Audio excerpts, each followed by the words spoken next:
Hi my students, আমরা সারা বছর নতুন সিলেবাসে পড়তে পড়তে চলে এলাম বছরের শেষে। 4টে সেমিস্টার পার হয়ে আমরা এখন সামনেই পরীক্ষা। এই পরীক্ষার দোরগোড়া এসে মনের মধ্যে নানা রকম জট পাকাচ্ছে প্রশ্ন। এই প্রশ্নগুলো কি করে সমাধান করব? আমি চলে এসেছি এই প্রশ্নগুলোর সমাধান করতে।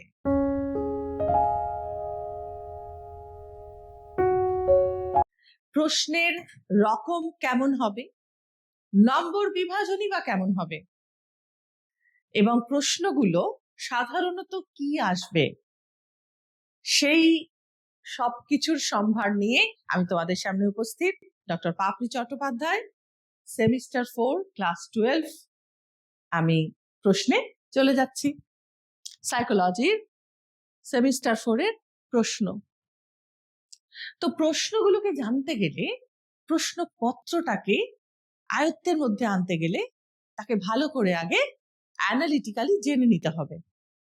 প্রশ্নপত্রকে অ্যানালিটিক্যালি জানতে গেলে প্রথমেই কি জানা দরকার, যে প্রত্যেক সাবজেক্ট থেকে, প্রত্যেক চ্যাপ্টার থেকে ঠিক কতটা করে কিরকম মানের প্রশ্ন আমাদের সামনে আসবে।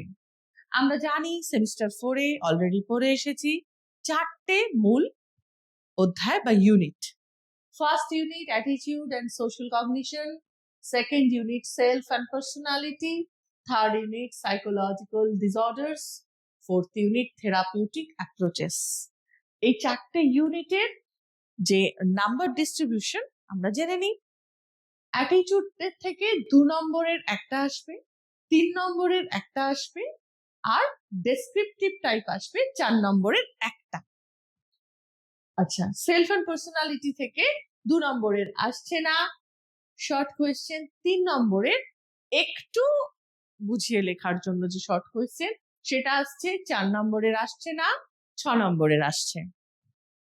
সাইকোলজিক্যাল ডিসঅর্ডার থেকে আবার 2 নম্বর আসছে, 3 নম্বর আসছে, 4 নম্বর আসছে।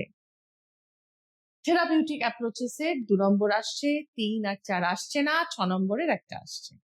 টোটাল মার্কসের নম্বর প্রত্যেক চ্যাপ্টার থেকে দেওয়া আছে, এবং প্রত্যেক টাইপের যে টোটাল মার্কস অফ কোয়েশ্চেন্স সেটাও দেওয়া আছে এখানে।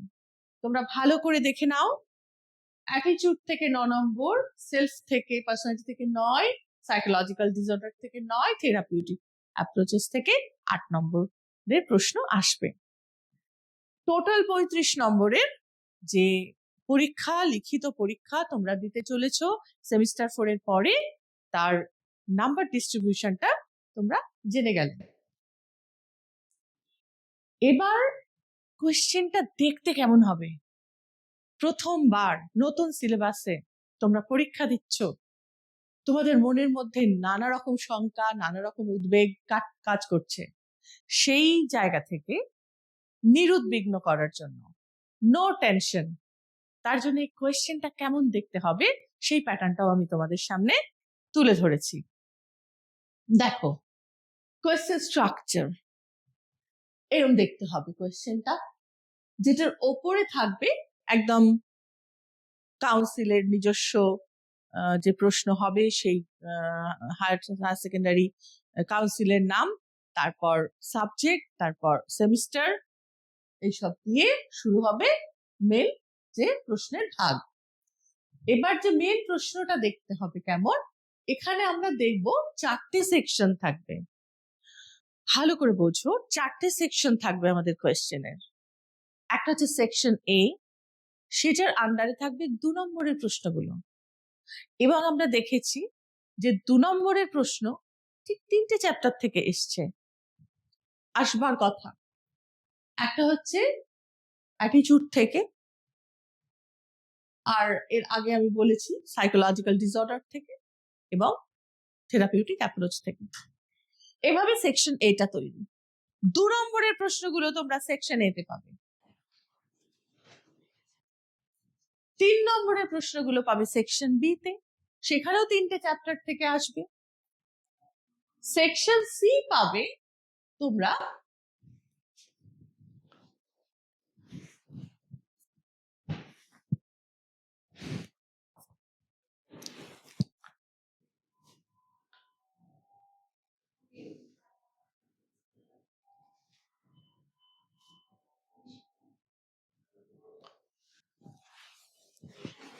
সেকশন সি আর সেকশন ডি পাবে তোমরা তোমাদের 4 নম্বরের প্রশ্ন আর 6 নম্বরের প্রশ্ন। একটা জিনিস মনে রাখবে যে প্রত্যেকটা সেকশনেই প্রশ্নগুলো তোমাদের অন্যভাবে, মানে প্রত্যেকটা দুটো করে অপশন থাকবে, প্রত্যেকটার দুটো করে অপশন, মানে প্রতি প্রশ্নতে তোমরা দুটো করে পাবে, তার থেকে একটা বেছে নেবে প্রতি প্রশ্নতে। প্রত্যেক সাবজেক্ট চ্যাপ্টারের প্রত্যেকটা ধরনের প্রশ্নতে প্রতি দুটো থেকে একটা করে বাঁচতে হবে, অর্থাৎ পুরো 50% বেশি প্রশ্ন আসবে। মানে যদি প্রশ্ন লেখার তোমাদের এখানে লিখতে হবে 3 3 6 2 8 আর 2 10টা, তাহলে 20টা প্রশ্ন দেওয়া থাকবে। এইভাবে তোমাদের প্রশ্নগুলো সাজানো থাকবে। আচ্ছা, এই 10টা প্রশ্নের জন্য 20টা প্রশ্ন তোমাদের দেওয়া থাকবে, কিন্তু তোমরা 20টার মধ্যে থেকে ওভাবে বাঁচতে পারবে না, প্রতি দুটো থেকে একটা করে বেছে নিতে হবে। এরপর আমি চলে যাচ্ছি attitude and social cognition short answer type question কি কি হবে। আমরা প্রথমেই দেখে নিয়েছি যে অ্যাটিটিউড থেকে আসবে 2 আর 3 নম্বরের কোয়েশ্চেন। তো অ্যাটিটিউড থেকে আমরা পড়ব যে কি করে 2 নম্বর আর 3 নম্বরের কোয়েশ্চেন গুলো আমরা কি কি আসতে পারি সেটা আমরা দেখে নেব। What is social interaction, what is social psychology. একটুখানি ভেবে দেখো, যেগুলো একদম 2 থেকে 3 লাইনের মধ্যে বোঝানো সম্ভব নিজেদের ভাষায়, বেঙ্গলি হোক ইংলিশ হোক, সেই ধরনের প্রশ্ন আসে 2 নম্বরে। এখানে একটা কথা গুরুত্বপূর্ণ ভাবে বলে রাখা দরকার, সেটা হচ্ছে এই ধরনের প্রশ্নতে অনেক সময় একটা ট্রিকি ব্যাপার কাজ করে। যদি বলা হয় কোনো একটা জিনিস জানতে চেয়ে, যার সংজ্ঞাও রয়েছে বইতে যে কাকে বলে, সেখানে 2-1 কথায় লিখে দিতে হয় কাকে বলে, বলে সংজ্ঞাটা দিয়ে দিলে সেটা ভালো হয়। কিন্তু যদি সরাসরি জিজ্ঞাসা করা হয় যে সংজ্ঞা দাও, তাহলে কোনো কথা বলবে না, জাস্ট একটা সংজ্ঞা ড্রপ করবে। তো এখানে 2 নম্বরের প্রশ্নতে যদি কাকে বলে বলে 2-3 লাইনে লিখে দেবে কাকে বলে। যদি 3 নম্বরে একইভাবে জিনিসটা আসে কাকে বলে, তখন কিন্তু প্রশ্নটা অন্যভাবে সাজাতে হয়। 2-3 লাইন কাকে বলে বলে একটা ডেফিনিশন অ্যাড করে দিলে ফুল 3 আউট অফ 3 পাওয়া যায়। আর ডেফিনিশন যখনই লিখবে, তোমাকে হাইলাইট করা হয়তো থাকবে না কারোর ডেফিনিশন, তুমি একটা কমপ্লিট ডেফিনিশন সবসময় মুখস্থ রাখবে। ডিফাইন বলে এনে তোমাকে ডেফিনিশন দিতেই হবে। তখন তুমি ডেফিনিশন লিখবে, তার নামটা অবশ্যই দেবে যার ডেফিনিশন তুমি এখানে লিখছো। এইগুলো একটু খেয়াল রাখলে ফুল মার্কস পাওয়া যায়। তো যা বলছিলাম, mention the different social behaviours of human being. এখানে একটা কথা বলি, এই প্রশ্নটা 2 নম্বরে যখন এসছে, জাস্ট কি ধরনের সোশ্যাল বিহেভিয়ার আমরা দেখতে পাই সেগুলো উল্লেখ করলেই চলে যাবে। আর যদি 3 নম্বরে এই প্রশ্নই আসে, তখন তোমরা 1 লাইন করে সেই বিহেভিয়ার গুলোকে তোমাদের জানাতে হবে, সেই বিহেভিয়ার বলতে কি বোঝায়। এই 2 আর 3-এ অনেক সময় অনেক কোয়েশ্চেন কখনো 2-তে আসবে, কখনো 3-তে আসতে পারে। 2 নম্বরের যখন হবে তখন শুধু নেমগুলো মেনশন করলেই হবে। কিন্তু যদি 3 নম্বরে আসে, মনে রাখবে সেটাকে তোমাদের গুছিয়ে লিখতে হবে।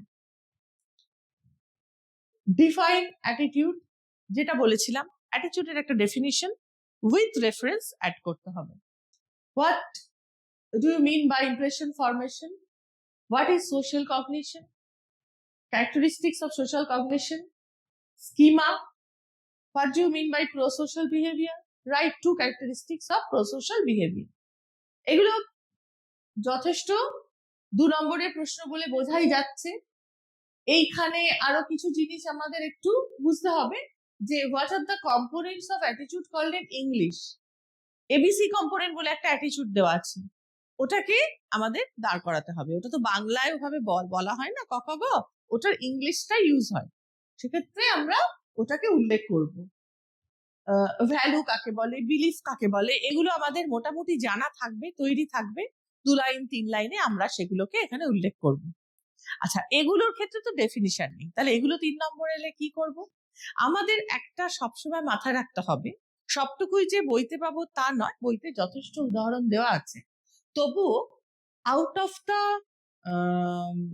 স্কার্ট আমরা গিয়ে একটু নিজেদের লাইফ রিলেটেড এক্সাম্পল যদি দিতে পারি, হ্যাঁ, তাহলে কিন্তু জিনিসগুলো বেটার হয়। তবে একদম কলোকিয়াল ল্যাঙ্গুয়েজে দেবে না, সেটা লিখিত ভাষা, সুন্দর ভাষাতে গুছিয়ে এক্সাম্পল যদি দাও প্রতি ক্ষেত্রে। Psychology is a behavioural science, যদি সেই বিহেভিয়ার রিলেটেড কিছু এক্সাম্পল সাধারণ জীবনের সঙ্গে যেগুলো জড়িত, সেই এক্সাম্পল গুলো দিলে মার্কস ভালো পাওয়া যায়। আচ্ছা, চলে এলাম 3 নম্বরের প্রশ্নে। 2 বা 3 মার্কসের প্রশ্ন, যেগুলো বলছিলাম। Mention 4 processes of attitude formation.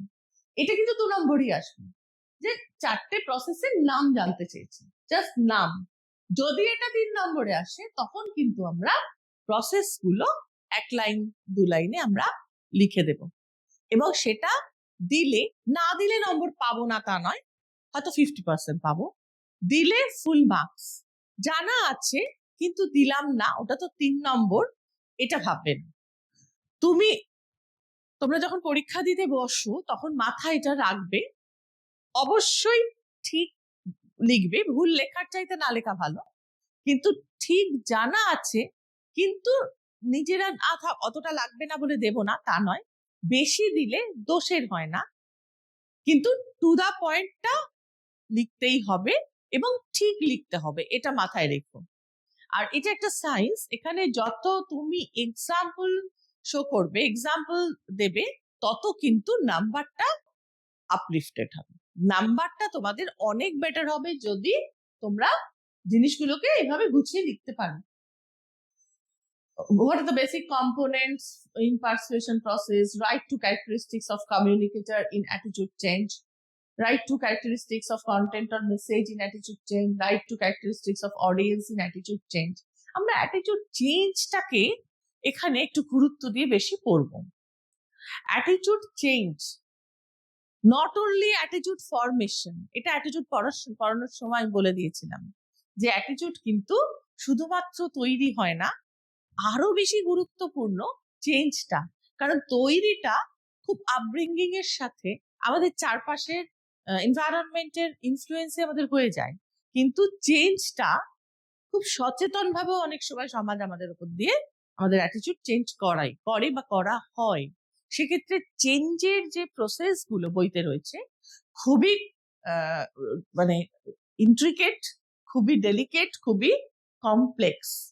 বিশেষ করে হিউম্যান বিং যখন অ্যাটিটিউড তার বর্তমান দিনে, যে নাও এ ডেজ এটা অনেক বেশি কমপ্লেক্স একটা প্রসিডিওর, সেজন্য প্রসেস গুলো খুব ভালো করে পড়তে হবে। ওখানে লাস্ট প্রসেসে দেওয়া আছে, দেখবে কমিউনিকেটারের কিছু বৈশিষ্ট্য, তারপর মেসেজের কিছু বা কন্টেন্টের কিছু বৈশিষ্ট্য, এগুলো কিন্তু খুব ইম্পর্টেন্ট। বা অডিয়েন্স যে শুনছে তারও নিজস্ব কিছু বৈশিষ্ট্য, যার জন্য তার অ্যাটিটিউড চেঞ্জ হচ্ছে, সেইগুলো কিন্তু খুব ভালো করে পড়তে হবে।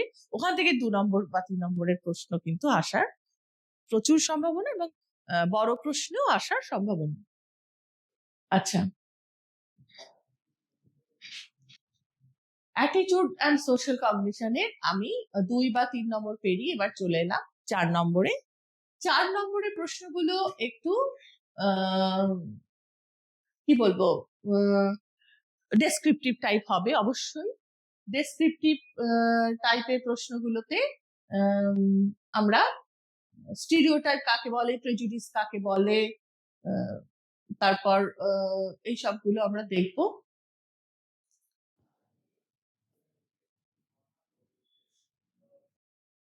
আচ্ছা, এখানে আমরা মেইনলি যে 4 মার্কসের যে মানে যে প্রশ্নগুলো আমরা দেখে নিই। Important characteristics of attitude.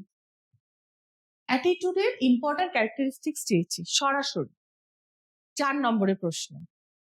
তোমাদের যদি জানা থাকে খুব ভালোভাবে 4টে অবশ্যই লিখবে, বেশি লিখলে ক্ষতি কিছু নয়। অনেক সময় কি হয়, কোনো একটা একটু ডায়ালেম্মা আছে, একটু কনফিউশন আছে, এটা কি ঠিক লিখলাম, আরো দুটো তুমি যদি ব্যাকআপে দাও, তখন সেটা কেটে গেলেও তুমি কিন্তু 4 পাওয়ার সম্ভাবনা থাকছে। এটা প্রথম। দ্বিতীয় হচ্ছে, যদি 4 নম্বরের অ্যাটিটিউড ক্যারেক্টারিস্টিক্সে তোমার মতো করে তুমি 7-8টা দিতে পারো, ফুল মার্কস অবশ্যই পাবে, এবং ভাষাটা একটু ঠিকঠাক লেখার চেষ্টা করবে।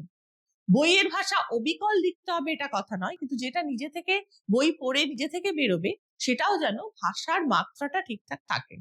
কারণ এটা একটা ল্যাঙ্গুয়েজ বেসড সাবজেক্ট, কারণ সবটাই ক্যালকুলেশন নয়, পুরোটা ক্যালকুলেশন নয়।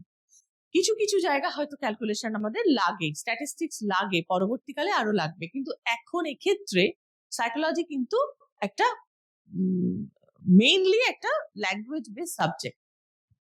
এখানে এই যেটা বলছিলাম, important characteristics of attitude, important characteristics চেয়েছে, আমি সরাসরি শুরু করে দিলাম ইম্পর্টেন্ট ক্যারেক্টারিস্টিক্স, অসুবিধা নেই, কিন্তু আরেকটু ভালো হয় এক লাইন অ্যাটিটিউড কাকে বলে বলে বা কেন আমরা ক্যারেক্টারিস্টিক্স পড়ছি সেটাও কিন্তু বইতে আছে, যে বা কিভাবে আমরা ক্যারেক্টারিস্টিক্স গুলো জানছি, যে সবকটা ডেফিনিশন থেকে, একাধিক ডেফিনিশন থেকে, বা বহু মনোবিদদের লেখা মনোভাব সম্পর্কে বক্তব্যগুলো থেকে আমরা এই বৈশিষ্ট্যতে উপনীত হলাম, এই কথাটুকু বলে নেওয়াটা জরুরি।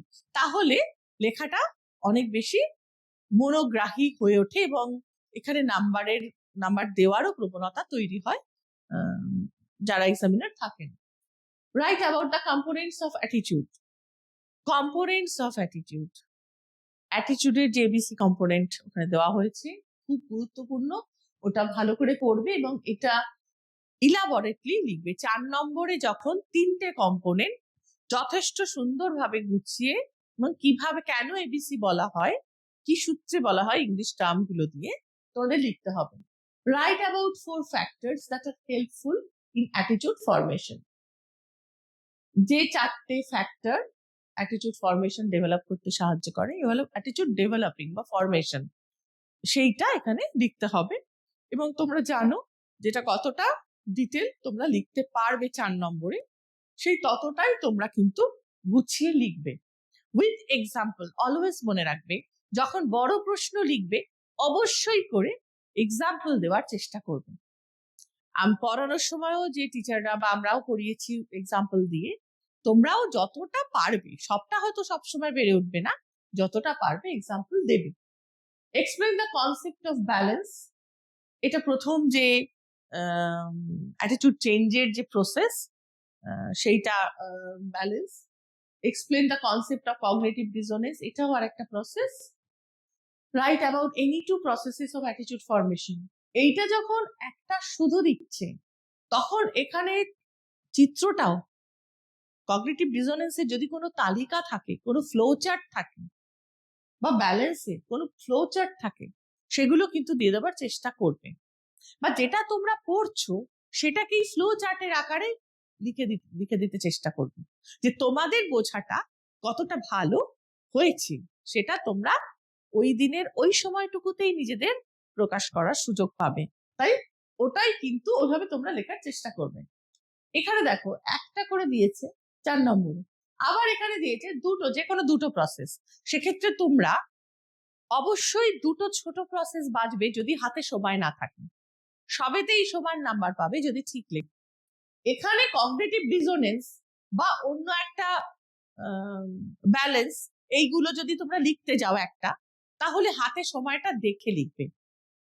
Right the characteristics of stereotype, এখানেও যেটা বললাম বৈশিষ্ট্য চেয়েছে, কিন্তু স্টিরিওটাইপ কাকে বলে, বা কোথা থেকে ক্যারেক্টারিস্টিক্স গুলো পাচ্ছ, বা কেন পড়ছো, এরকম সংক্রান্ত একটা লাইন লিখে দিলে সেটা কিন্তু অনেক ভালো হবে, সরাসরি প্রশ্নটা না ঢুকে, কারণ এটা যেহেতু একটা ডেসক্রিপটিভ টাইপ কোয়েশ্চেন। এখানে আরো কতগুলো প্রশ্ন আছে ডেসক্রিপটিভে। Write the characteristics of prejudice, write the characteristics of discrimination, write on the prejudice management techniques, explain 3 important aspects of social facilitation.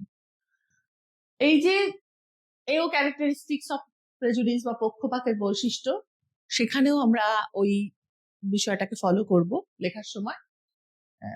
বৈষম্যের যে বৈশিষ্ট্যগুলো 4 নম্বর দিয়েছে, তুমি কিন্তু 4টে লিখে ছেড়ে দেবার চেষ্টা করবে না। আমি বলছি না নম্বর পাবে না, 4টে লিখলে নম্বর পাবে।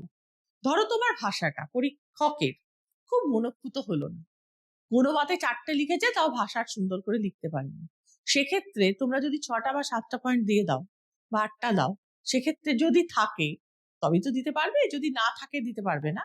যদি থাকে এবং যদি দিয়ে দাও, আমার মনে হয় সেটা কিন্তু নাম্বার বেশি ক্যারি করার ক্ষেত্রে সুবিধাজনক। তবে ইলাবরেটলি দিতে যাবে না, যখন মেনশন করে দিচ্ছে যে 4টে ক্যারেক্টার দাও, তুমি 6টা দিচ্ছ 7টা দিচ্ছ, মোটামুটি বুঝিয়ে দেবে, খুব বেশি এক একটা পয়েন্টে এতটা করে লিখতে যাবে না। এগুলো misuse of time and energy. এবার আমরা চলে এলাম সেলফ অ্যান্ড পার্সোনালিটি। এখানে অ্যাটিটিউড আর সেলফ অ্যান্ড পার্সোনালিটি এই দুটোই আমি তোমাদের এখানে সেম 4 পড়াচ্ছি, মানে কোয়েশ্চেন দিচ্ছি। এখানে মনে রাখবে, আবারও বলছি, যে আমাদের লিখতে গেলে লেখার সময় সব সময় একটা জিনিস মনে রাখা জরুরি, সেটা হচ্ছে আমরা সারা বছর ধরে বা বিগত 6 মাস ধরে এই সেমিস্টারে আমরা যা পড়েছি, যা জেনেছি, যা খেটেছি, আমার সবটুকুর মূল্যায়ন কিন্তু এই খাতাটুকুতে হবে। আর যেহেতু আজকে আমরা যখন খাতা দেখতে বসি বা যারা দেখেন তারা জানেন যে খাতা দেখতে গেলে মেয়েরা যত শর্টে লিখে দিয়ে চলে যাবার একটা চেষ্টা, প্রবণতা থাকে। সবসময় শর্টে লিখে মাল্টিপল চয়েসে আনসার করে, মানে একটা টিক মারার মতন প্রবণতা বা একটা ওয়ান ওয়ার্ড আনসার দেওয়ার মতন প্রবণতা মেয়েদের মধ্যে কাজ করে। যখনই তাদের ডেসক্রিপটিভ লিখতে বলা হয়, সে কিন্তু জানে, কিন্তু জানাটার কোনো গভীরতা থাকে না। তাই ডেসক্রিপটিভ লিখতে গেলেই সে তো ঠিকঠাকই যখন সে বর্ণনা করছে, তখন আর আমরা সেই ঠিকটার কোনো এফেক্ট পাই না, আবল তাবল অনেক সময় থাকে। মানে ভালো করে না পড়ে বা কম পড়ে বিষয়টা কি, মানে ডিসক্রিট আনসারে সে জানে হ্যাঁ কি না, সে জানে বা কোনটা এক্স্যাক্টলি, কিন্তু সেটা যখন ইলাবরেটলি তাদের বলতে বলা হয়, লিখতে বলা হয়, তখন কিন্তু তারা কোথাও একটা তাদের ল্যাগিং দেখা যায়। সেক্ষেত্রে আমরা একটু নজর দেব যে ডিটেল পড়ার জন্য একটু ভালো করে বিষয়টাকে মাথার মধ্যে রাখা, প্রত্যেকটা পয়েন্টকে মাথার মধ্যে রাখা, এটা আমরা চেষ্টা করব। এই অধ্যায়টাতে এই কথাটা আরো বলে নিলাম, অ্যাটিটিউডের থেকেও সেলফ অ্যান্ড পার্সোনালিটি থেকে যখন প্রশ্ন আসবে, এতে গুছিয়ে লেখার জায়গাটা আরো অনেক বেশি থাকবে। আবার এর পরের যে দুটো অধ্যায়, রোগ, যে মেন্টাল ডিসঅর্ডার আর থেরাপিউটিক অ্যাপ্রোচ, ওই দুটোতে অতটা থিওরিটিক্যাল দিক লেখার থাকে না যতটা সেলফ অ্যান্ড পার্সোনালিটিতে লেখার সুযোগ হয় বা থাকবে তোমাদের। কারণ এখানে আমরা 2 নম্বর মার্কসের কোয়েশ্চেন পাবো না, এখান থেকে 3 নম্বর মার্কস তোমাদের জন্য চুজ করা হয়েছে, তোমরা 3 নম্বরের কোয়েশ্চেন থেকে এখানে দেবে। তাহলে what do mean by self? ব্যক্তি সত্তা, আমরা শুরুই করেছি অধ্যায় ওটা দিয়ে। ব্যক্তি সত্তা কাকে বলে? খুব জটিল একটা বিষয়, কখনোই এক লাইনে দিতে পারবে না। তার বিভিন্ন উদাহরণ দিয়ে একাল সেকাল মিলিয়ে একটা 3 নম্বরের বেশ কয়েক লাইনের উত্তর গুছিয়ে তোমাদের লিখতেই হবে। সেই লেখার জন্য দরকার পড়া এবং মুখস্থ রাখার অভ্যাস। What do you mean by personality? আচ্ছা, এখানে একটা বলে দিই যে what do you mean by দেওয়া হয়েছে, এখানে কিন্তু আমরা ডেফিনিশন চাইনি, যেহেতু 3 নম্বর, সেহেতু কাকে বলে বুঝিয়ে একটা ছোট করে ডেফিনিশন, একটা উইথ রেফারেন্স আমরা যদি দিয়ে দিই, সেক্ষেত্রে ফুল মার্কস ওই কোয়েশ্চেনটাতে একদম ঠিকঠাক লিখতে হবে বাধা। আমি একজনের ডেফিনিশন দিলাম, আরেকজনের নাম লিখলাম, সেক্ষেত্রে যদি নম্বর না পাই পুরো, তখন কিন্তু মানে সেটা ভাবার বিষয়, সেটা জানার বিষয় যে আমি তো ডেফিনিশন দিলাম, আমি কেন নাম্বার পেলাম না। এই জায়গাগুলো কিন্তু বুঝতে হবে। নেক্সট হচ্ছে এখানে সরাসরি চেয়েছে ডেফিনিশন, তবে এটা ডেফিনিশন চাইলেও যেহেতু 3 নম্বর, এক্সাম্পল বা দু কথা বলে দিলেই ভালো। Write a complete definition of personality, এটাও তাই। Right two characteristics of self, দুটো বৈশিষ্ট্য, এখানে দুটো আসবে না, 3 নম্বরে যখন 3টে আসবে, দুটো এলেও তখন ডিটেলে লিখতে হবে। বাই চান্স দুটো চলে এলো, অনেক সময় 3টের জায়গায় দুটো দিয়ে দেয়, সেক্ষেত্রে ক্যারেক্টারিস্টিক্স গুলো কিন্তু বেশ গুছিয়ে লিখতে হবে। How many types of self are there, পড়েছো তোমরা ব্যক্তি সত্তা পড়তে গিয়ে, কত রকমের ব্যক্তি সত্তা রয়েছে, ব্যক্তিগত সত্তা, সামাজিক সত্তা, এই ধরনের এই সত্তাগুলোকে উইথ এক্সাম্পল তোমরা গুছিয়ে লিখবে।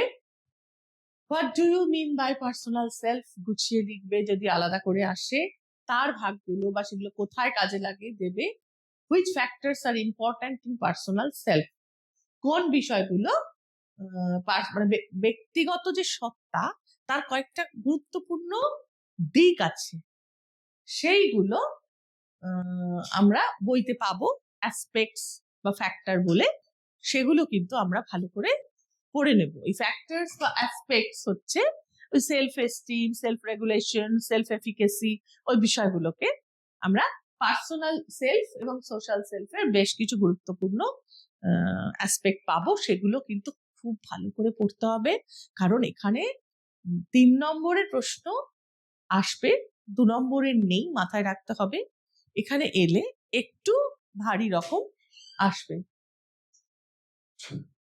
আচ্ছা, আরো কোয়েশ্চেন আছে 3 নম্বরের। What are the cognitive aspects in self, ব্যক্তিগত সত্তার জ্ঞানমূলক ভিত্তি, এটা খুব গুরুত্বপূর্ণ একটা বিষয়। ব্যক্তিগত সত্তার আচরণমূলক দিক, সেটা একটা বিষয়। সেলফ কনসেপ্ট কাকে বলে, সেলফ এস্টিম, এগুলো সব বইতে রয়েছে, শুধু তোমাদের সুন্দর করে পড়তে হবে এবং গুছিয়ে লিখতে হবে, ভাষা ঠিক হতে হবে। বইয়ের ভাষা যদি মুখস্থ রাখতে চাও তাহলেও বুঝে পড়তে হবে, বইয়ের ভাষা বুঝে পড়লে নিজস্ব ভাষায় লিখতে চাও তাহলেও ভাষা সুন্দর রাখতে হবে। সুতরাং প্র্যাকটিস অ্যান্ড প্র্যাকটিস, যত করবে তত কিন্তু পরীক্ষা ভালো হবে। What is self concept, what is self esteem, what is self efficiency, what is self-control, what is self-regulation, which techniques are used in self-control, what is self-observation, what is self-instruction, what is self-reinforcement, what is self-presentation, আত্ম উপস্থাপনা।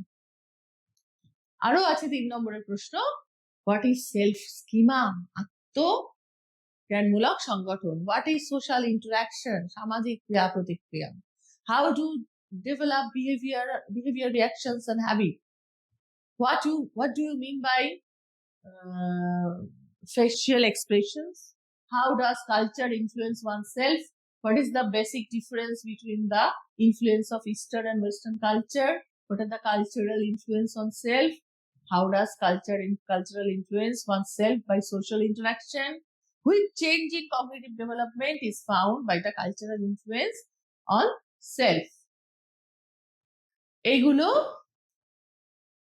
আমরা খুব ভালোভাবে পড়বো, কিভাবে আমাদের সাংস্কৃতিক যে প্রভাবগুলো আমাদের ব্যক্তিত্বের ওপর পড়ে এবং আমাদের আচরণকে প্রভাবিত করে, আমাদের ব্যক্তিগত সত্তার ওপর পড়ে, সেই ব্যক্তি সত্তার ওপর পড়ে এবং তাকে আমরা কিভাবে দেখছি, জানছি, কিভাবে আমরা রিয়ার্ড হচ্ছি, আমাদের নিজেদের ব্যক্তি সত্তাটাকে কিভাবে লালন পালন করি এবং সেখান থেকে সেটা কি কাজে লাগে, এগুলো আমাদের খুব গুরুত্বপূর্ণভাবে জানতে হবে। নেক্সট হচ্ছে which change in emotional behaviour is found by the cultural influence on self, ব্যক্তি সত্তার উপর সংস্কৃতির প্রভাবে আমাদের আবেগগত আচরণ কিভাবে বদলে যায়, কি করে প্রেষণা বদলে যায়, আচ্ছা, এইটাও তোমাদের খুব বেশি আসতে পারে, write the etiological meaning of the word personality. এটা খুব ইম্পর্টেন্ট, তোমরা পড়েছো বইতে। পার্সোনা কথাটি থেকে পার্সোনালিটি এসেছে এবং সেটা কোন ভাষা থেকে এসেছে, তার ইংলিশ মানে কি, কিভাবে এসেছে, এই ইটিমোলজিক্যাল মিনিংটা তোমাদের বলতে হবে। State 3 characteristics of personality. How many types of personality theory are there? Name them. What do you mean by type theory of personality? নানা রকমের টাইপ থিওরি তৈরি কারা করেছেন, বা কত ধরনের ব্যক্তিত্বের তত্ত্ব হয়, সেগুলো সব সম্পর্কে জানতে হবে। আচ্ছা, এটাও 3 নম্বরের। What are the founders, who are the founders of type theory of personality? In which area of ancient Indian philosophy we found the classification of personality? What do you mean by Tridosha? What do you mean by Triguna? What do you mean by Satta Guna? What do you mean by Rajaguna? What do you mean by Tamoguna? এই যে type theory পড়তে গেলেই আমরা প্রথমে পড়ব নানা রকমের কিভাবে এসেছে টাইপ থিওরির শুরুটা, প্রাচীন ভারতীয় দর্শনে কিভাবে ছিল, বা পাশ্চাত্যের কোন মানে কারা কিভাবে প্রথম এই ব্যক্তিত্বের ব্যাখ্যা করেছে এবং ব্যক্তিত্বের শ্রেণী বিভাগ করেছে, এগুলো সম্পর্কে খুব ডিটেল প্রশ্ন আসার কথা এবারে, কারণ এগুলো আমাদের খুব নতুন ভাবে সংযুক্ত হয়েছে এবারে সিলেবাসে।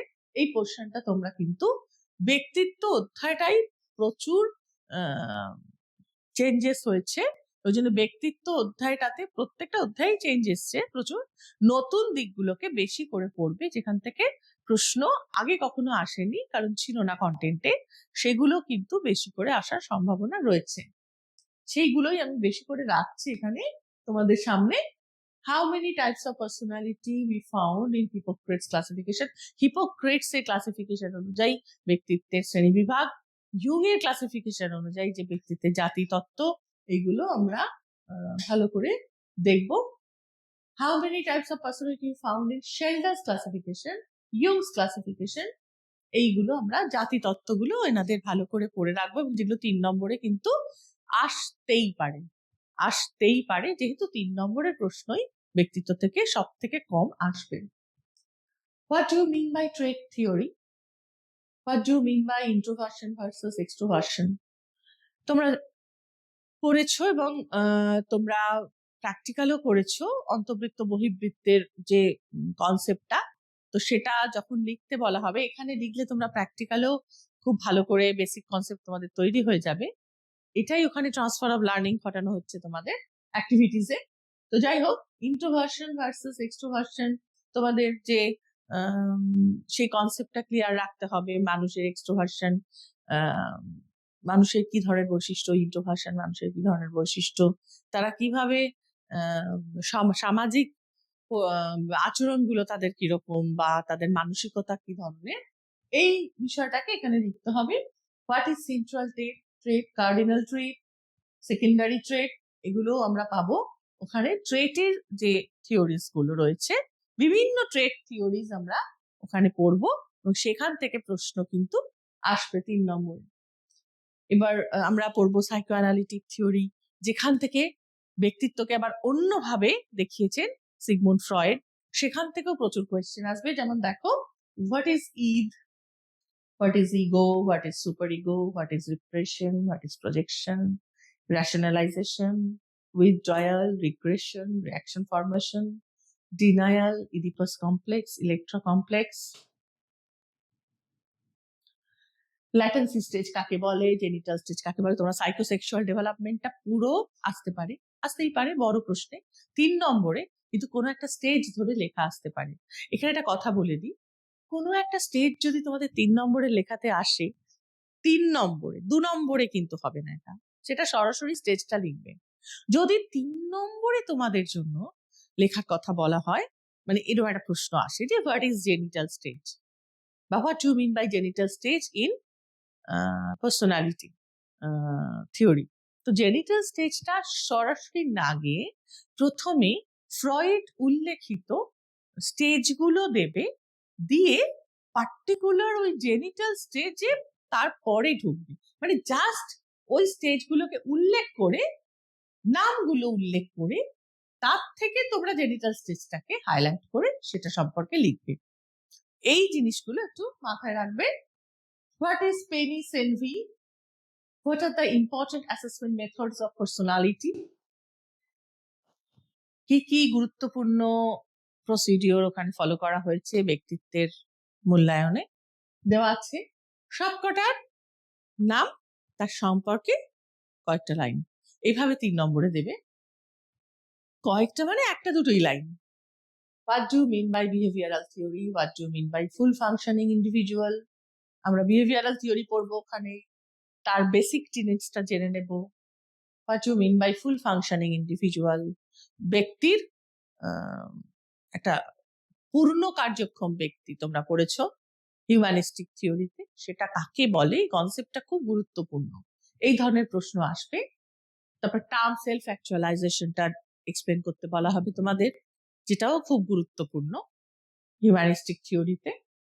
প্রজেক্টিভ টেকনিক ভীষণ ভালো একটা কনসেপ্ট, এবং এর উপর কাজ করতেও তোমাদের ভালো লাগবে। পরবর্তীকালে দেখবে খুব ইন্টারেস্টিং একটা পার্সোনালিটি অ্যাসেসমেন্ট প্রসিডিওর।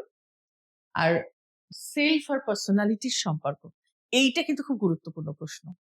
এটাকে তৈরি করতে হবে, এটা নিজেদের মতো একটা 3 নম্বর বা একটু বেশি করেই তৈরি করে রাখবে। এটা নিজে বুঝে বই পড়ে নিজেরা একটা তৈরি করবে। What is the relation between self and personality? এটা হয়তো সরাসরি বইতে পেলেও লেখার মতো একদম সরাসরি ওভাবে পাবে না, আরো মনোগ্রাহী করে লিখতে হবে।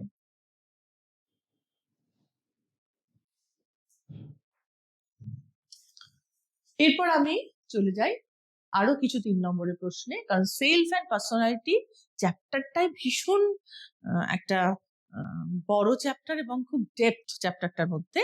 এখান থেকে 3 নম্বরের প্রশ্ন প্রচুরই করা হয়। 2 ক্যারেক্টারিস্টিক্স অফ প্রজেক্টিভ টেস্ট, এখানে 3 ক্যারেক্টারিস্টিক্সও আসতে পারে। গিভ সাম, আর যদি শুধু ক্যারেক্টারিস্টিক্স বলে আসে 3 নম্বরে 6টা দেবার চেষ্টা করতে পারোই, কোনো অসুবিধা নেই তাতে, যদি কোনো উল্লেখ করা না থাকে 2টো বা 3টে। Give some examples of projective test, এই যে 3 নম্বরে দেওয়া, এখানে এক্সাম্পল মানে নামটা দিয়ে ছেড়ে দেবে না, তার ডেসক্রিপশন 2-3 লাইনে দেবে। What is behavioural analysis? Behavioural analysis কাকে বলে ওখানে রয়েছে সেটা সম্পর্কে 3 নম্বরের মতো করে মোটামুটি গুছিয়ে লিখবে, তার প্রত্যেকটা স্টেপ বা procedure. Mention 2 criticisms of humanistic theory, এখানে আবার বলছি 2 বা 3 আসতে পারে, লিখবে সেটাই। আর যদি কোনো উল্লেখ করা না থাকে সেক্ষেত্রে কিন্তু ক্রিটিসিজমস গুলো 3 নম্বর যেহেতু আছে 6টা দিয়ে দিতেই পারো। What is the difference between ideal self and true self? প্রচুর এখানে ডিফারেন্স আসতেই পারে আইডিয়াল সেলফ ট্রু সেলফে, এটা খুব ইম্পর্ট্যান্ট একটা প্রশ্ন। কাকে বলেও আসতে পারে ideal self true self? What do mean by unconditional positive regard?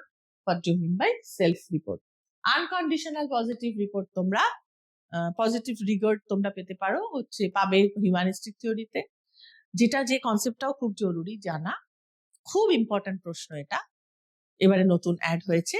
এটা তোমরা কিন্তু কাকে বলে খুব ভালো করে জেনে রাখবে, এবং স্বপ্রতিবেদনমূলক যে মূল্যায়ন অর্থাৎ সেলফ রিপোর্টিং ইনভেন্টরি, এটাও কাকে বলে, যদি কাকে বলে এসে থাকে, যেহেতু প্রশ্ন দেখালাম আমি আগের বার যে তোমাদের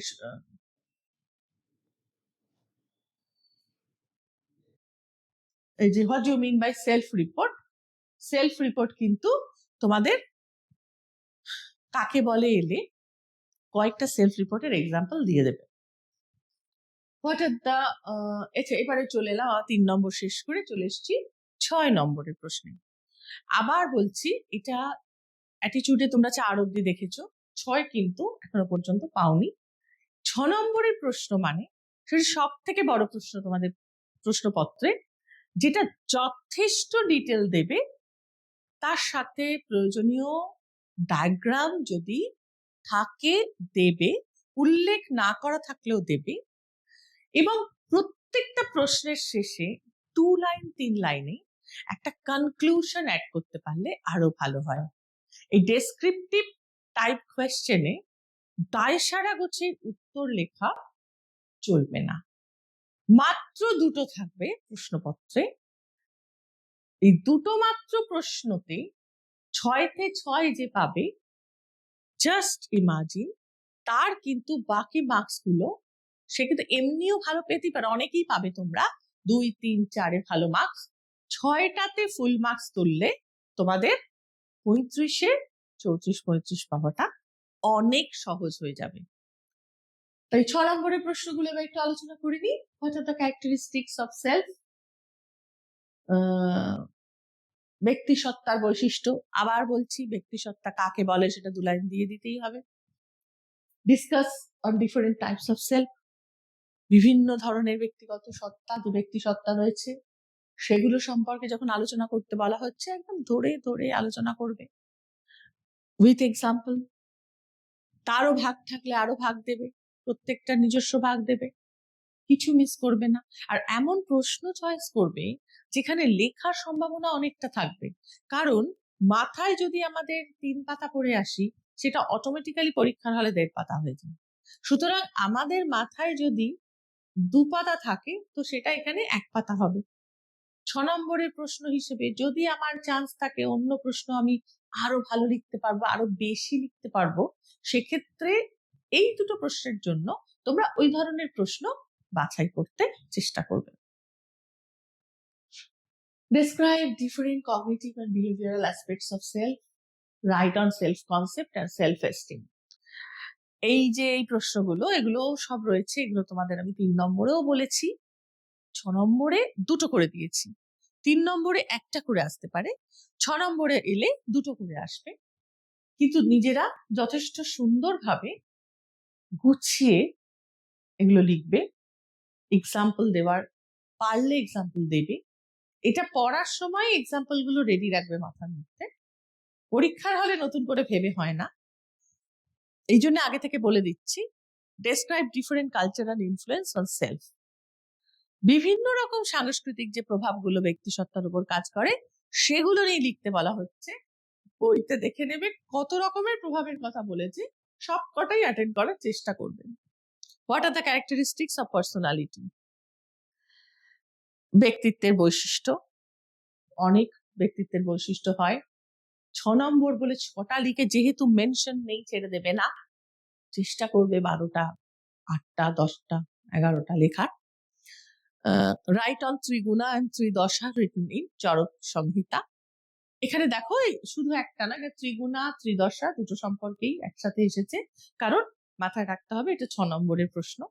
6 নম্বরের প্রশ্নে আমরা আমাদের যে জ্ঞানটা, আমাদের যে ভেতরের যে কালেকশন অফ মেমোরি রয়েছে, সেগুলো রিপ্রোডিউস করার একটাই জায়গা, সব থেকে বেশি জায়গা, এবং সব থেকে শেষতম স্কোপ নিজেকে এক্সপ্রেস করার, নিজের পড়াশোনার মানটাকে বোঝানোর। তাই এই এরিয়াটা ভীষণ সযত্নে সেমিস্টার 4 তোমরা স্টুডেন্টরা অ্যাটেন্ড করবে। এখানে কিছু 6 নম্বরের প্রশ্ন আছে। Describe Sheldon's classification. গোটা শেলডনের ক্লাসিফিকেশন চলে আসতে পারে, সেখানে প্রত্যেকটা ভাগকে সুন্দর করে লিখবে। হিপোক্রেটস এর ক্লাসিফিকেশন, ইউং এর ক্লাসিফিকেশন, তারপর ফ্রাইডম্যান, রোজেনম্যান, মরিসের পুরো ধরে ক্লাসিফিকেশনটা A type, B type, C type, এসব করে। What are the different characteristics of trait? Different trait, মানে ট্রেটের যে ক্যারেক্টারিস্টিক্স রয়েছে সেগুলো আবার বলছি, যেহেতু 6 নম্বর, ক্যারেক্টারিস্টিক্স তো যতগুলো পারবে দেবে, তার সাথে কাকে বলে 2 লাইনে অ্যাড করে নেবে। Mention 8 significant characteristics of 16 source traits of human being. 16টা সোর্স ট্রেটের কথা বইতে উল্লেখ রয়েছে, তোমরা শিখেছো ক্যাটেলের। তার থেকে 8টা দেওয়া হয়েছে এখানে, 6টাও আসতে পারে, 10টাও আসতে পারে, সব কটা কখনো আসবে না, এলে এইরকম করেই আসবে। Describe trait theory of personality after Allport. অলপোর্টের গোটা ভাগগুলো পুরো এসেছে, আইজেঙ্কের ভাগগুলো ট্রেট থিওরি এসেছে। মানে এই ট্রেট থিওরি গুলো তোমাদের প্রত্যেকটা থিওরি সম্পর্কে পূর্ণ ওয়াকিবহাল থাকতে হবে। ধরো প্রতি দুটোর মধ্যে একটা লিখতে হবে, তাই হয়তো ভাবছো অনেকটা সোজা, একটা না পেলে একটা পেয়ে যাব, কিন্তু যেটা লিখবে সেটা খুব সুন্দর করে গুছিয়ে লিখতে পারবে জেনে সেটাই কিন্তু লিখবে। আদারওয়াইজ পুরো 6-এ 6 পাওয়াটা কিন্তু একটু কঠিন, ভালোই কঠিন হবে। আরো কিছু 6 মার্কসের কোয়েশ্চেন, কারণ এই চ্যাপ্টারটা খুবই বড় এবং যথেষ্ট ডেপথ, যেখান থেকে অনেক কিছু লেখা যায়, অনেক কিছু জেনেছো তোমরা, যা নতুন সিলেবাসে তোমরা অনেক নতুন কিছু জেনেছো এই চ্যাপ্টার থেকে। Explain different structural part of mind according to psychoanalytic theory. Explain different functional aspect of mind according to psychoanalytic theory. মানে according to Sigmund Freud, মাইন্ডের স্ট্রাকচারাল অ্যানালিসিস, ফাংশনাল অ্যানালিসিস দুটোই মনে রাখতে হবে এবং খুব সুন্দর করে গুছিয়ে লিখতে হবে উইথ ডায়াগ্রাম। দেখো এখানে ডায়াগ্রাম উল্লেখ করা নেই, ইচ্ছা করে দিইনি, অনেক সময় থাকতেও পারে উল্লেখ, নাও থাকতে পারে, but you people should give diagram properly. Explain the 3 distinct principles of id, ego and superego with suitable example.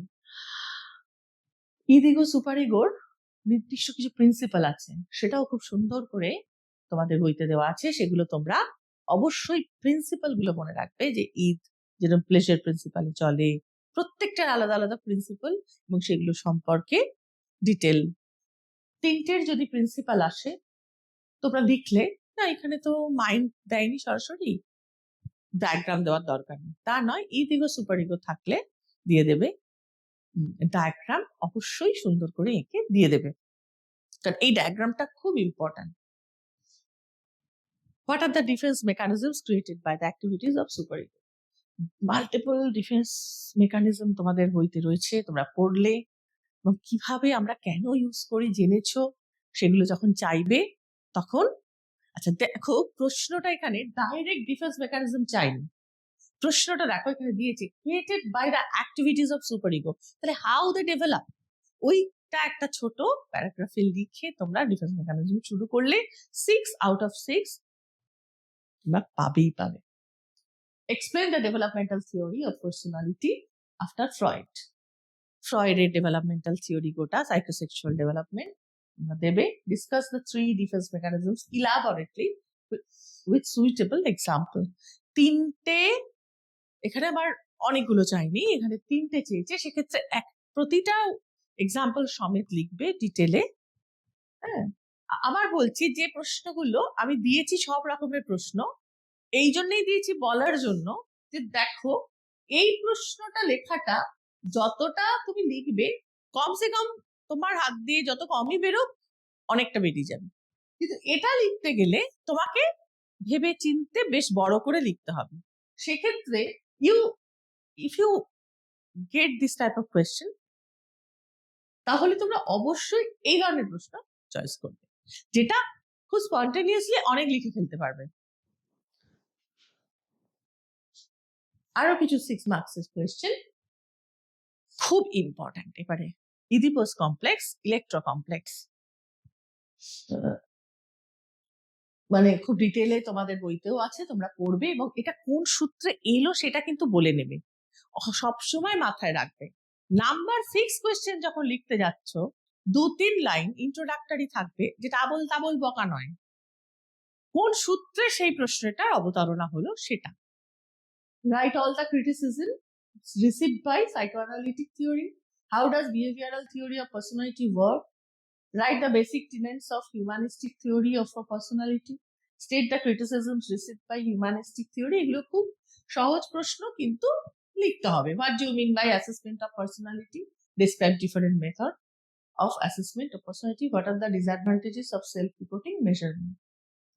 এইগুলো তোমরা খুব ভালো করে পড়ো, যে ডিসঅ্যাডভান্টেজ, তারপর সমালোচনা, ক্রিটিসিজম, সেগুলো প্রত্যেকটা থিওরি প্রচুর ভালো করে জানতে হবে। আরো আছে projective technique along with its advantages and disadvantages and suitable example. Project, এই প্রশ্নটা এটাও কিন্তু খুব ভালো একটা প্রশ্ন। প্রজেক্টিভ টেকনিকটাকে শুধু লিখলে হবে না, তার সুবিধা আর অসুবিধা কি কি আছে সেটাও তোমাদের কিন্তু ভালো করে জানতে হবে। এবং what are the different characteristics of এবং সুটেবল এক্সাম্পল, মানে দুটো প্রজেক্টিভ টেকনিকের এক্সাম্পল দিয়ে দিলে, অবশ্যই দিয়ে দেবে। What is projective technique, what are the different characteristics of projective technique, projective technique কাকে বলে এবং তার ক্যারেক্টারিস্টিক্স কি কি। আচ্ছা, এখানে দেখো এই প্রশ্নও আসতে পারে, শুধু থেমাটিক অ্যাপারসেপশন টেস্টের একটা বর্ণনা।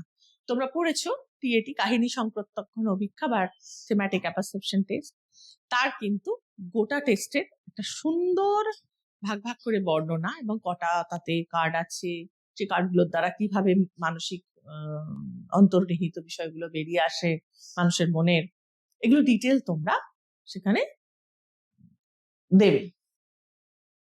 Which techniques are followed in behavioral analysis? Give a brief definition of all. Behavioural অ্যানালিসিসে কি কি কৌশল ফলো করা হয় সেগুলো জানতে চেয়েছে। Describe the inkblot test developed by Rorschach, রসাকের যে কালি ছাপ পদ্ধতি সেটা সম্পর্কে জানতে চেয়েছে। এরকম ধরনের 6 মার্কসের প্রশ্ন এলে সরাসরি প্রশ্নগুলো নিয়ে বেশি ঘাটছি না তোমাদের, কারণ সরাসরি প্রশ্ন তোমরাও বুঝতে পারছো, যেগুলো একটু ইন্ট্রিকেট সেগুলো নিয়ে আলোচনা করছি, আর যেগুলো বললাম সেগুলো অবশ্যই মাথায় রাখবে।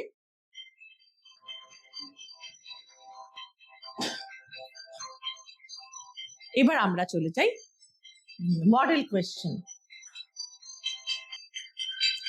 মডেল কোয়েশ্চেনের আলোচনায়, মডেল কোয়েশ্চেনের আলোচনাতে আমরা প্রথমেই যেটা জানবো সেটা হচ্ছে, এতক্ষণ ধরে আমি একদম শুরুতে যে কোয়েশ্চেনের প্যাটার্নটা বোঝাতে চেষ্টা করেছিলাম, যে কোয়েশ্চেনটা দেখলে তোমাদের একটা ভালো লাগা তৈরি হবে, যে কি করে কোয়েশ্চেনটা, কি ধরনের কোয়েশ্চেন চোখের সামনে পাবো, এক্স্যাক্টলি আমি সেরকম একটা মডেল কোয়েশ্চেন বানিয়ে নিয়ে এসেছি তোমাদের জন্য, যেখানে ঠিক কোয়েশ্চেনের যে নাম্বার ডিস্ট্রিবিউশন আছে চ্যাপ্টারের, সেইভাবে নাম্বার ডিস্ট্রিবিউশন করে ঠিক সেইভাবে আমি কোয়েশ্চেনটা বানিয়ে নিয়ে এসেছি তোমাদের জন্য। সেকশন এ, এটা হচ্ছে 2 মার্কসের 3টি। দেখো, এটা 2 মার্কস, এটা 2 মার্কস, এটা 2 মার্কস, যে কোনো একটা করতে হবে, প্রত্যেকটা থেকে একটা। তাহলে সেকশন এ তে 2 into 3 6 মার্কস। কি কোয়েশ্চেন আছে একটু দেখে নাও। Define pro social behaviour, what do mean by social self, what do mean by delusion, what is generalised anxiety disorder, what do you mean by unconditional positive rigor, mention 2 objectives of psychotherapy. Section B, এটা হচ্ছে 3 নম্বরের 3টি, এটা থেকে একটা, এটা থেকে একটা, এটা থেকে একটা, একটা একটা করে 3 নম্বরের প্রশ্ন, মানে 3 নম্বরের 3টে প্রশ্ন। এর আগে ছিল 2 নম্বরের 3টে প্রশ্ন সেকশন বি তে। এতে বি তে 3 নম্বরের 3টি। What do you mean by ABC component of attitude? What is cognitive dissonance? Compare individuals' true self and ideal self. Compare personal self and social self. Write any 3 symptoms of hyperactivity of the children with attention deficit hyperactive disorder. Write 3 positive symptoms of schizophrenia. এখানে 3টে symptom জানতে চাওয়া হয়েছে দুটো রোগের ক্ষেত্রে, 3 নম্বর আছে বলে সেটা দুটো জানা যেতে পারে, দুটো 2 নম্বরের ক্ষেত্রে দিয়ে এভাবে আসতেই পারে, কিন্তু তোমরা খেয়াল করবে যে নাম্বারটা কি রয়েছে। সেকশন সি আর সেকশন ডি মোস্ট ইম্পর্ট্যান্ট, যেটার উপর আমি এতক্ষণ জোর দিচ্ছিলাম। ইম্পর্ট্যান্ট ইন দ্যাট সেন্স যে নাম্বার সেকশন এ সেকশন বি থেকে তোমরা বেশি তুলবে, এটা আমার বলার অপেক্ষা রাখে না, কিন্তু সেকশন সি বা ডি তে যে তোলা যায় তার জন্যই আমি এতক্ষণ তোমাদের বলার চেষ্টা করছি। সেকশন সি হচ্ছে 4 নম্বরের 2টো করতে হবে, সেকশন ডি থেকে 6 নম্বরের 2টো। সেকশন সি তে describe the role of learning on the formation of attitude. What are the important characteristics of prejudice? Write about conduct disorder and kleptomania. 4 নম্বর যেহেতু 2 ভাগ, what are the symptoms of major depressive disorder? Describe the psychosexual development theory of personality. Discuss the influence of culture on self. How does work the cognitive behavioral therapy? Write about 2 techniques of psychoanalysis. এইভাবে এটা থেকে একটা, এটা থেকে একটা, 2টো 6 নম্বর, এটা থেকে একটা, এটা থেকে একটা, 2টো 4 নম্বরের প্রশ্ন তোমাদের উত্তর করতে হবে।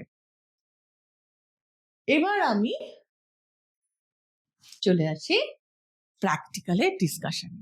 এতক্ষণ তোমাদের সঙ্গে আমি প্রশ্ন নিয়ে, প্রশ্নের প্যাটার্ন, নাম্বার ডিস্ট্রিবিউশন নিয়ে, নমুনা প্রশ্নপত্র নিয়ে তোমাদের একটা জেনারেল আইডিয়া দেবার চেষ্টা করেছি। তো এবারে আমরা চলে এলাম প্র্যাকটিক্যাল ডিসকাশনে। প্র্যাকটিক্যালে চারটে প্র্যাকটিক্যাল অ্যাকচুয়ালি তোমাদের আছে, আর একটা প্র্যাকটিক্যাল অন্য ভিডিওতে তোমাদের আলোচনা করা হয়েছে, ওটা আমি এখানে আর দিচ্ছি না। আমি যে তিনটে তোমাদের সামনে আলোচনা করব সেই তিনটে তোমাদের এখানে দিলাম। ডক্টর রমানাথ কুন্ডুর অন্তর্বৃত্ত বহির্বৃত্ত প্রশ্নমালা, ডক্টর রমানাথ কুন্ডুর মনোরোগ এবং মনোবিকারমূলক প্রশ্নমালা, ডিয়ারবর্ন ফর্মবোর্ড বুদ্ধির অভিক্ষা। দেখো, দুটো এখানে ব্যক্তিত্বের অভিক্ষা রয়েছে আর একটা রয়েছে বুদ্ধির অভিক্ষা। তো আমি প্রথমেই তোমাদের একটা একটা করে একটু ডিটেলে বলে দিই কিভাবে প্র্যাকটিক্যাল গুলো তোমরা দেখবে, কিভাবে তোমরা প্র্যাকটিক্যাল গুলো সম্পর্কে একটু ডিটেলে বলে দিই তোমাদের সামনে। আরো প্র্যাকটিক্যাল রয়েছে, সেগুলো তোমরা অন্য ক্লাসে জানবে, কিন্তু এই প্র্যাকটিক্যাল গুলো আমি এই ক্লাসে তোমাদের জানিয়ে দিচ্ছি। এটা হচ্ছে এক্সট্রোভার্সন ইন্ট্রোভার্সন ইনভেন্টরি বা KIEI। ইন্ট্রোভার্সন এক্সট্রোভার্সন ইনভেন্টরি বা এক্সট্রোভার্সন ইন্ট্রোভার্সন ইনভেন্টরি বলা হয়। 1976 সালে ডক্টর রমানাথ কুন্ডু এই প্রশ্নমালাটি তৈরি করেন। এতে 70টা বিবৃতি রয়েছে বা স্বপ্রতিবেদনমূলক বিবৃতি, যেগুলো দ্বারা ব্যক্তিত্বের মূল্যায়ন করা হয় এবং যা কমপ্লিটলি ইন্ডিয়ান পার্সপেক্টিভে তৈরি হয়েছে। ইন্ডিয়ান পার্সপেক্টিভে এই প্রশ্নমালা তৈরি হয়েছে এবং এটাকে তোমাদের কিভাবে উত্তর করতে হবে আমি দেখিয়ে দিচ্ছি। 70টা আইটেম রয়েছে, তোমরা এইভাবে সাজাবে লেখাটা তোমাদের। তাতে প্রথমেই থাকবে মূলগত ধারণা, তার আগে তো যেটা করছো সেটাই সমস্যার আকারে থাকবে, তারপরে থাকবে মূলগত ধারণা অর্থাৎ বেসিক কনসেপ্ট, অর্থাৎ কি করছো তার থিওরিটিক্যাল বেসিসটা লিখতে হবে। যেমন এটা তোমরা ব্যক্তিত্বের উপর অভিক্ষা করছো, তো ব্যক্তিত্ব কাকে বলে, ব্যক্তিত্বের কোন দিকটা দেখছো, ব্যক্তিত্বের যে এক্সট্রোভার্সন ইন্ট্রোভার্সন দিকটা দেখছো সেগুলোর থিওরিটিক্যাল বেস দিতে হবে। এভাবে একটা থিওরিটিক্যাল বেসিসটা এখানে, বা যেটা তোমরা বলছো কন্টেন্ট বা যেটা বলছো নলেজ, একটা থিওরি যখন আমরা থিওরিটাকে প্র্যাকটিক্যালি এক্সিকিউট করি, সেই থিওরিটিক্যাল নলেজটা এখানে দেওয়া হবে। প্রয়োজনীয় বিবরণ, যার ওপর তুমি অভিক্ষা করছো, তোমার অভিক্ষার্থী যে, তার প্রয়োজনীয় নাম, বয়স, লিঙ্গ ইত্যাদি যে এগুলো থাকে তোমাদের টিচার নিশ্চয়ই বলেছেন সেইগুলো। তারপর উপকরণ কি? উপকরণ হচ্ছে যে জিনিসগুলো বা যে প্রশ্নপত্র সহ অন্যান্য জিনিসগুলো তোমাদের এই পরীক্ষাটার জন্য প্রয়োজন, সেগুলো লিখবে। অভিক্ষার বিবরণ, এই অভিক্ষাটা কতগুলো বিবৃতি নিয়ে তৈরি, কতগুলো ভাগে ভাগ, এবং কিভাবে তার রেসপন্স শিট কি হবে, তার যেটা কিভাবে তোমাদের দিতে হবে পরীক্ষাটা, ইত্যাদি ইত্যাদি। এই অভিক্ষার টোটাল বিবরণটা এখানে দেওয়া হবে। অভিক্ষা পদ্ধতি, কিভাবে তোমরা ডেটাটা তুলবে সেই পদ্ধতি এখানে। সাবধানতা, কি ধরনের সাবধানতা তোমরা মেনটেন করে চলবে। একটা অভিক্ষা নিতে গেলে ঘরটা কতটা নিরুপদ্রব হতে হয়, কতটা কনসেন্ট্রেশনের জন্য সঠিক ইলুমিনেশন দরকার, সঠিক শান্ত থাকা দরকার, কাম অ্যান্ড কোয়াইট থাকা দরকার, সেই সবগুলো। এছাড়াও কোন জায়গাটায় আগে দেখানো যাবে না অভিক্ষার্থীকে, কোন জায়গাটা তখনই দেখাতে হবে, বা অভিক্ষার্থীর কতটুকু জানাটা নিরাপদ এবং কতটুকু জানাতেই হবে অভিক্ষার আগে স্পষ্ট ভাষায়, সেই সবগুলো সম্পর্কে একটা ডিরেকশন থাকে। সাবধানতাতে অভিক্ষার্থীর প্রতি নির্দেশ, অভিক্ষার্থীকে যে ইনস্ট্রাকশনটা দেওয়া হবে সেটা হচ্ছে এটা উপাত্ত। এরপর হচ্ছে তুমি যেটা তুলবে, আমি চলে যাচ্ছি এরপর উপাত্ততে, উপাত্ত কিভাবে তুলবে দেখিয়ে দেবো। তারপর নম্বর দেওয়ার মানদণ্ড, অর্থাৎ নাম্বারটা কিভাবে তোমরা ক্যালকুলেট করবে তার রেসপন্সটাকে, সেটাই। ফলাফল সিদ্ধান্ত, দেখো এটা একটা রেসপন্স শিট, এখানে উপাত্তটা তোলা হবে। তুমি তোমার অভিক্ষার্থীকে এটা দেবে, দিয়ে বলবে যে কিভাবে ইনস্ট্রাকশন প্রপারলি আছে, এই ইনস্ট্রাকশন অনুযায়ী কোয়েশ্চেন পেপার ওর হাতে থাকবে। কোয়েশ্চেন পেপারে আরো প্রপারলি ইনস্ট্রাকশন দেওয়া আছে, কোয়েশ্চেন পড়বে আর তার এগেনস্টে এখানে রেসপন্স দেবে। এটা এই পাতাটাই হবে তোমার উপাত্ত বা রেসপন্স শিট।